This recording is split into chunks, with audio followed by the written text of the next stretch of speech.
How to properly question your witness at small claims court trial, coming up right after this. Yes. Hey everyone, welcome back to the Mr. Small Claims Court YouTube channel. Always grateful to have you. I'm Jordan Farkas. If you want to learn more about me and this is your first time coming to one of my videos, you can check out my bio video on the homepage of this channel. If you have seen my videos before and you're a subscriber, welcome back and thanks for subscribing. If you haven't subscribed, then I would humbly suggest you do and hit that notification button. It takes a second and that way you won't miss a future video. It definitely also helps me to continue producing videos just like this one that are aimed at helping you win in small claims court. Of course, if you know somebody who's having a small claims court issue, feel free to forward this video on to them. And in that way, you're paying it forward the same way I'm trying to pay it forward for you. So without further ado, let's get into the topic of today's video, which is how to properly, and I'm underscoring the word proper, how to properly question your witness at trial. Now, what do I mean by that? Well, if you've watched my previous videos, again, if you haven't, you can go back and watch them. I'm trying to kind of go in a chronological order of starting your lawsuit, things to consider actually before you start your lawsuit was my first video, and then starting your lawsuit, filing the claim, serving the defendant, preparing your evidence. Last video talked about being at the trial. And one of the key components to being at a trial, of course, is to ask effective questions of your witness in order to get the evidence in front of the court so that the judge, the person making the decision, can make a decision in your favor. And obviously, I always make this caveat, and I'm going to do it again from the outset. I'll probably do this in every video. I'm targeting a worldwide audience here on YouTube, so small claims courts will be different around the world depending on your jurisdiction, but there are some general principles that tend to apply to all of them based on the research that I've done. And having witnesses testify at trial and asking them questions is something that pretty much applies to virtually all small claims courts that I'm familiar with. So in this video, we're talking about the idea of how to properly ask your witnesses questions, because if you don't come prepared and you don't know what to ask your witnesses, then a lot of times you'll call them up on the stand and you may have this expectation that the judge will do all the work for you. And maybe in some small claims courts, the judge will do some of that work for you by asking questions for themselves. But in other cases, the judge will say, well, I'm waiting for you, sir. You want to present your case? Go ahead, ask your witness questions. And a lot of times you can freeze up if you don't know and don't have a roadmap of how you're going to ask your witness questions. And the other thing that is very important to stress here is that how you ask the questions is important for framing your case, because if you kind of start with the end first and the beginning last, and your questions to your witness are kind of all over the place, you're going to have that much of a harder time to make an impression upon the judge that you have a proper claim before the court and that you deserve to win your case, which is obviously the goal of being in small claims court in the first place, to win your case and also to collect on your judgment. That will be the subject of a future video, the idea of collecting, because getting judgment oftentimes is half the battle, so to speak. The other half is oftentimes actually collecting once you've gotten your judgment. But now we're at the stage of talking about where you're in trial and you're trying to get to that judgment stage, which is very crucial. So with that in mind, I'll bring up my trusty whiteboard. For those who have watched my videos before, this is not going to be a surprise to you. Being a bit of a dinosaur that I am, the old-fashioned, old-school whiteboard. And here, as you see, I've titled it, How to Properly Question Your Witnesses. And this also harkens back, what I'm talking about today harkens back to many of my previous videos, because what we're talking about here is asking questions of witnesses that help bring out the evidence that you need to win your case. What do I mean by evidence? Evidence means either your documentary evidence, things like photographs, emails, text messages, anything that you want to bring in front of the court that can prove your case. And then there's also the testimony of witnesses, okay? And that kind of goes, the two go hand in hand, because a lot of times what your witnesses are doing is they're not only giving oral evidence, they're not only speaking about what happened, but you can also point them in the direction of the documents, the documentary evidence, the text messages, the emails, the invoices. You can bring that in front of the witness and ask the witness questions about that. So the two really go hand in hand, as you'll soon see. And if you've seen previous videos, really the four pillars or the foundations of your evidence consists of proving or linking rather the defendant to your claim. Why is it that you say that this person standing to your right or to your left, depending on the layout of the court or the place where the small claims court hearing is being heard, why do you say that this person is the one who owes you the money? So it's important to link the defendant And then it's important to describe what happened, tell the story in a chronological fashion that makes sense for the judge by referencing relevant dates. Then it's how much, why is it that you're owed the amount of money that you're suing for? And finally, disproving the defendant. So if you have text messages from the defendant or you have a statement from the defendant, in a lot of courts, there'll be a statement of defense or a defense form, whatever the name of the form is. A lot of times the defendant has a chance to put forward their response in a defense. So you get to see what the defendant is relying upon. Sometimes, as I've mentioned many times in earlier videos, sometimes you don't know what the defendant's going to say. You're going in there cold. And if that's the case, then obviously this last section won't necessarily apply to your case.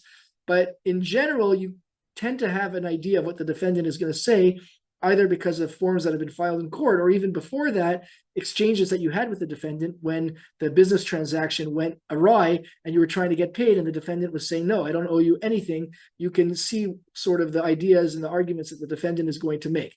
And this will all come alive now as I go through this in framing how you should properly ask your witness questions. So let's take the example. We've talked about this example before. Again, I may have botched the names as I go on. I try and be consistent with the example case, but sometimes I interchange names, and obviously any reference to actual people is coincidental. So let's say you are a landscaping company. So the name of your company is John's Landscaping, and you're suing Jim Smith for failing to pay you for landscaping work that you did for Jim. Okay, you're John, you're the owner of John's Landscaping, and you're suing Jim Smith because he failed to pay you for the landscaping work that you did for him. So so what happens is, so you're going to call up your witnesses, rather. You call up your first witness. Let's say your first witness is an employee, a very trusted, loyal employee that's worked for you for 10 years. Again, it doesn't have to be the case. It could be a brand new employee, but just for our sample purposes, this is a loyal employee who was with you from start to finish. He was with you when you signed the contract with Jim, and he was with you when you did the work. He actually helped you do the work. That's what you hired him for. He does the work with you, and he was with you all the while Jim was refusing to pay you for the work that you did for John Smith. Okay, so you call up your witness. You call up let's say his name is Howard Bloomstein. I don't know where I'm pulling these names out of my backside from, but his name is Howard Bloomstein. And you call him up, and he's sworn under oath. A lot of times in small claims court, like in higher courts, the person will have to swear or affirm that he will tell the truth and nothing but the truth, kind of like the movies a little bit. And then he's there, he's your witness, and you're going to ask him questions. So how do you start? So the first thing you want to do is to link the defendant. And what you want to do is, I've written down over here on the side, all your questions that you're asking of your own witnesses are going to be open-ended questions. Okay, what do I mean by open-ended? Well, open-ended versus leading questions, which in many small claims court, you're not allowed to do. A leading question would be something like, isn't it true, Harold, that I had a contract with Jim Smith to do such and such? So you don't want to do that because, again, usually it's against the rules of small claims court. And also, it's not as credible as if you're asking questions that are open-ended, where you'll say something like, what happened? Why did this happen? Where did it happen? It's kind of like the why, what, where, how, who, those types of open-ended questions that allows for your witness to give the evidence that you need in order to win your case. And obviously you should be doing preparation before you even get to trial. So you will have met with your witness beforehand to tell him the sort of questions that you're going to be asking him. It doesn't have to necessarily be super scripted. Some people do prefer to have it scripted, but just enough so that you're confident and the witness is confident that you're on the same page and that he knows what to answer. That doesn't mean, by the way, that you're asking him to invent anything. Don't mistake me for saying that at all. He should be telling the truth always. I'm very much about ethics and integrity and telling the truth. But preparing him in advance to know what sort of questions you're going to ask so that he's well prepared to tell the story, there's absolutely nothing wrong with that. And that, in fact, is something you should do to make sure that he's prepared for the trial. So you've done that preparation, and now you're at the trial, and you're asking Harold Bloomstein the questions that you're going to ask. So the number one thing, as I said, you want to do is link the defendant. So you'll say to Harold Bloomstein, you can start off with some lighter questions like, where do you work? And then he'll say, well, I work for Jim's Landscaping. How long have you worked for me? Well, I've worked for you since 2015. And what sort of work do you do? And by the way, I'm just interrupting the questions here. You're kind of also establishing this witness's credentials. Who is this witness? The judge doesn't know who he is from Adam. So now what you're doing is you're setting up who this witness is. his credentials. You're not calling him as an expert witness, okay? Expert testimony is something different that we'll get into in another video. But for now, we're just talking about general testimony of a regular, so to speak, witness. But you still want to set up his credentials so that the judge knows who this person is and what relevance he has to your case. And then you want to get into linking the defendant. That's the first part of the pillars of evidence. And so you may say something like, let me back up. Let's say you had a contract. Okay, so you being Jim's Landscaping, you entered into a contract with John Smith on October 1st, 2023. Okay, and Harold over here, this witness who's standing here in court, was there. So you may say to Harold, and again, remember, you've prepared him before so that he knows what you're referring to. You will say to him, okay, so Harold, where were you on October 1st, 2023? Do you recall? And he'll say something like, yes, I was with you when you entered into a contract for landscaping work. Okay, and who did I enter into a contract for landscaping work with? Again, open-ended question, who? And he'll say, oh, you entered it in with Jim Smith. Okay, and where did we enter into that contract? Et cetera, et cetera. So right away from the get-go, you're establishing that link between you and Jim Smith and the fact that you had a contract with him just by asking a few open-ended questions. And what you can then do is, the beauty of this is that by showing the defendant, you can say to your witness, okay, and I'm going to show you this document here. It's at tab A of my evidence brief. If you've seen the earlier videos, you'll know what I mean. I've suggested preparing an evidence brief. So you bring that evidence brief before the witness. You can ask, in some courts, you have to ask permission of the judge. You say, Your Honor, can I approach the witness? I just want to show him a document at tab 1, and the judge will almost always say yes. And then you show him the document and say, can you explain what this document is? And he'll say, yes, sure. This is a contract between yourself and Jim Smith. And were you there when this contract was signed? Yes, I was. Did you watch myself sign it? Yes, I did. Did you see Mr. Smith sign it? Yes, I did. Okay, so you've already established that there was a proper contract between you and Mr. Smith, and then you can proceed to go through it. And that takes us to the next stage. Now that you've accomplished linking the defendant, we can go to what happened. And again, this kind of interchanges because establishing who the defendant is will also link with telling their chronology. As I said before, you're going to ask what happened on October 1st, et cetera, et cetera, et cetera. So it's not a mechanical binary type of idea where you cover this off, now you have to get to this. They'll kind of happen together. But the point you really want to have here is that you want to have in mind what you're trying to accomplish. So you want to make sure you cover these 4 points. So by getting it over with, so to speak, quickly in terms of linking the defendant, you've taken care of that for your chronology. And now you can continue to move on to what happened. By the way, just before I forget, I want to mention that I definitely recommend preparing an outline of the questions that you want to ask, cross-referenced to the evidence that you have in your brief. Okay, so you may have a contract in your evidence brief, and you're going to make sure that in your outline of questions that you've prepared beforehand, ask about the contract. And you can make whatever notes you want. Some people will be better fully scripted. Some people are better off the cuff. It really depends on how comfortable you feel, but I definitely recommend having that outline of points so that you can make sure that you've covered all the topics that are necessary to prove your case. So when, let's say you have in your outline of points, link defendant, once the witness has done that, you can cross that off your list that's in front of you so that you know you've covered that, and then you can move on to the next topic. And you continue to do that as you cover each point.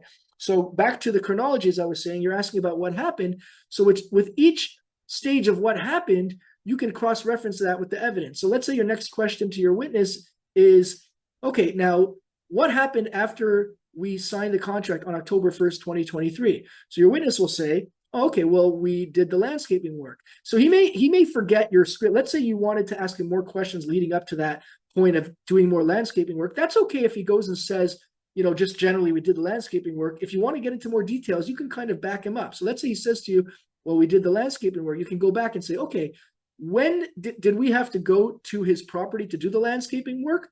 Kind of borderline a leading question. One thing I want to mention too is that it is small claims court. So in most cases, the judge will give you a little bit more leeway to work with that. So don't be overly pedantic about not asking leading questions just because you're not allowed to. In small claims court, you have a bit of leeway, but you want to try and avoid them as much as you can. So let's say he said that, again, going back to what we were saying, he said that you did the landscaping work. You can back him up and say, okay, did we go to the property in order to do the landscaping work? Yes. What date did we go to the property? Oh, we went on October 2nd, 2023, the day after we signed the contract. Okay, and how do you know that you did that? Well, the witness can say to you, because I keep a log of everything that I do when I'm working for you because you asked me to bill my time. And in my diary, in my journal log, however you want to describe it, my notebook, I wrote down October 2nd, 2023, I went with John to Mr. Smith's property. And then now's the time, if you have this in your evidence brief, and you should have it because it's important evidence, you would take your witness, you would show him the evidence brief. Let's say it's tab 2, which is the actual log entry. You could say to the witness, do you recognize this document at tab 2? And the witness will say yes. And you say to him, what is it? And he'll say, it's my log entry. And can you read for me what it says? Yes, it says that John and I went to Jim Smith's house on October 2nd, 2023. Okay. And then you get the idea. You continue to go through that chronology. You may ask him next, what sort of work did we do for the property? Well, we did work on the shrubs. We fixed up, we planted flowers. We put in a rock garden. Okay. And then you can take him to your evidence brief where there's photographs. You can show him photographs at tab C, let's say. All right, and you can ask him, what do you see here at tab C? And he can say, oh, these are photographs of the property. Whose property are these photographs of? Oh, this is a photograph of the property of Mr. Smith. And when did you take these photographs? Who took these photographs? Well, I did. And when did you take these photographs? I took them on October 2nd, 2023, before we did the work. Okay, and then it goes on and it goes on. So that's the idea of asking these open-ended questions, that is just taking you through the chronology bit by bit, date by date. And again, you're going to have that outline of points so that you know exactly what you need to cover to make sure the chronology, the full story, is presented to the judge. I won't get into what it is you have to cover in the chronology because I've talked about that in earlier videos about linking your evidence to what happened. But the point is for this video is to ask those open-ended questions of your witness to make sure that you bring out that chronology. Okay, third I have on my list is how much. And again, this will tie in with the other 2 points as well, because when you talk about the contract with your witness, you would have said, well, how much was the contract for?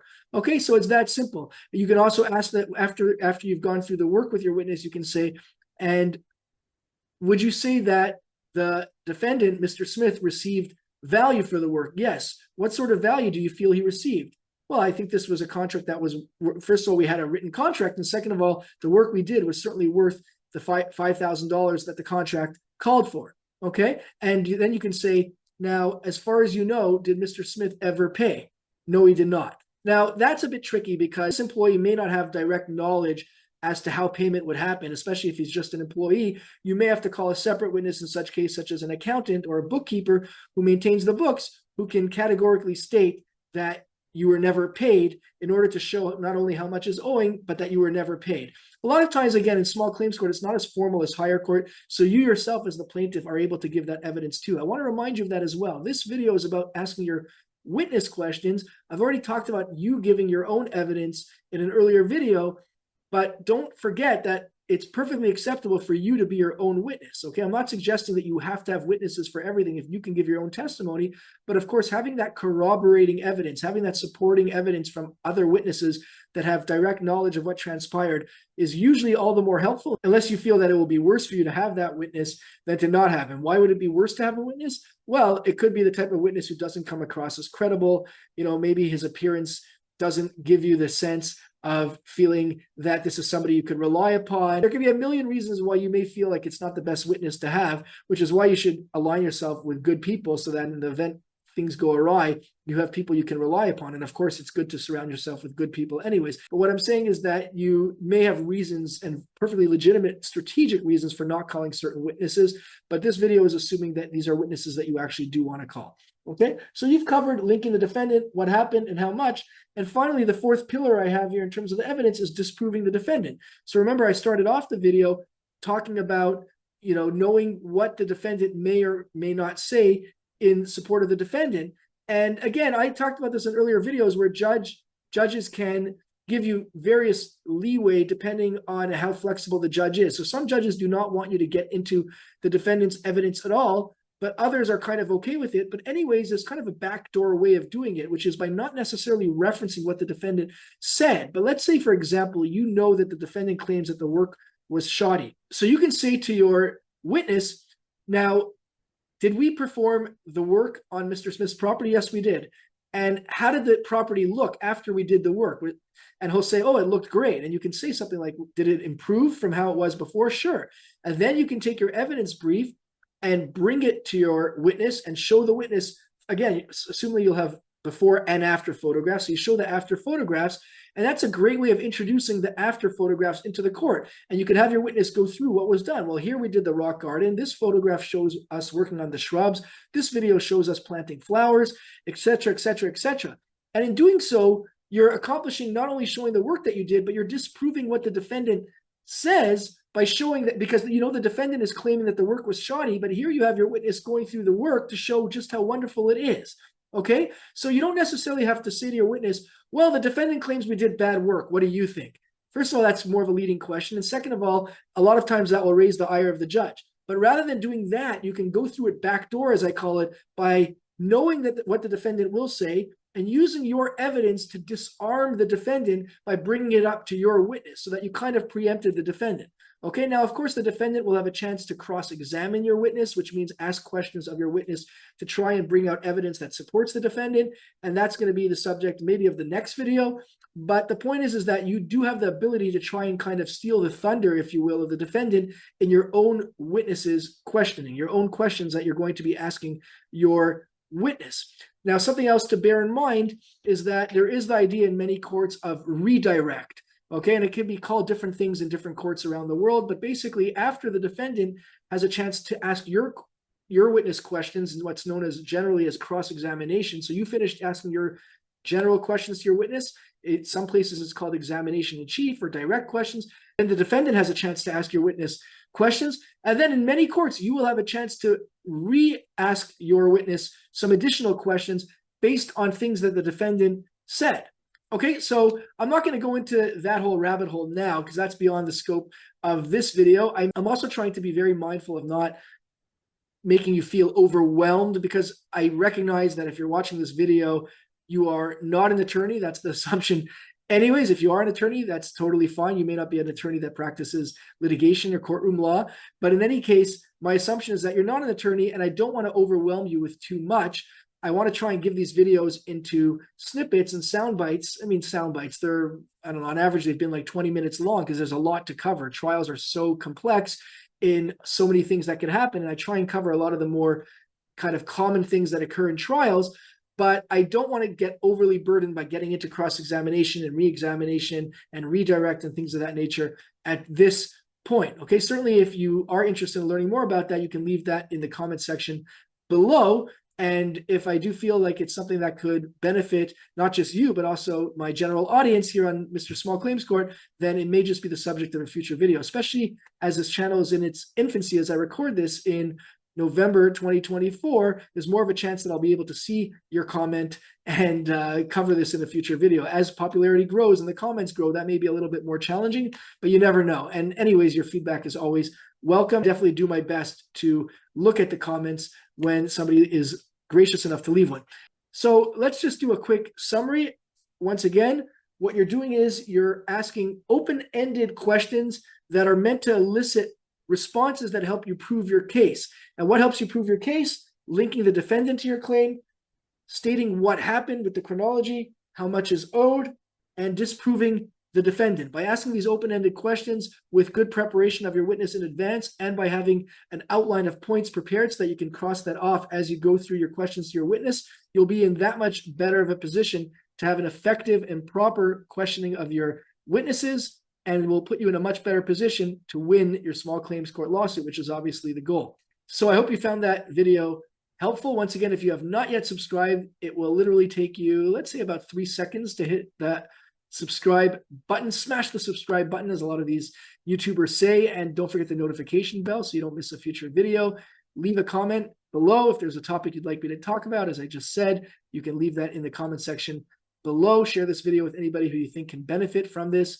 And thank you once again for watching. Until next time, I look forward to seeing you at the next video. Hey, thanks for watching. If you found that video helpful for winning your small claims court lawsuit, then you're not going to want to miss a future video. Hit the like button, the subscribe button, and the notification bell. It takes a second so that you don't miss a future video to help you win your small claims court lawsuit.